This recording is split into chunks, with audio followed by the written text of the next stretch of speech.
A protest night underway outside the Desert Sands Unified School District, where parents are pushing district officials to reconsider a plan to bring students back to the classroom. News Channel 3's Jake and Gracia live in La Quinta with more on the safety protocols they say need to be in place first. Jake.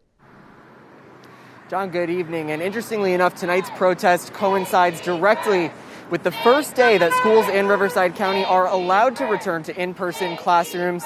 This is the first day after that 2 weeks required that we had to remain in the red tier. Of course, though, those new questions now about whether we will actually remain in the red tier. And right now I'm joined live by Rhea Hoffman, a concerned DSUSD parent and also the organizer of tonight's protest. Rhea, thanks so much for being with us. Thank you for coming out tonight. And so you talk about some of these safety protocols you say need to be in place before you're willing to send your kids back to school. What are some of those protocols that are missing? Definitely. We want schools to open and we want them to do them safely.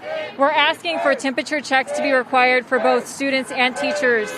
We want to make sure that these HAVAC filters, hospital grade that the district has promised, that they promise that they will be installed in all those classrooms before the children enter into the rooms.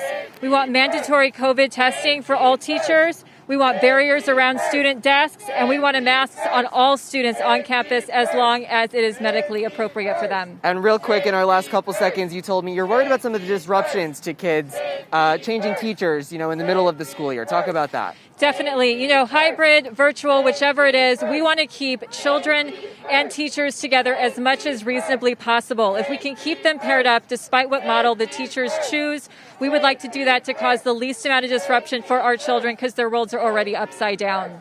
Thank you so much, Rhea Hoffman. And a lot of parents here, I know Rhea's going to be watching. The Desert Sands Unified District meeting is set to get underway, where the board will be reviewing plans to send elementary school students back to school next month and middle and high school students this winter. We're live in La Quinta tonight. Jake and Gracia, News Channel 3.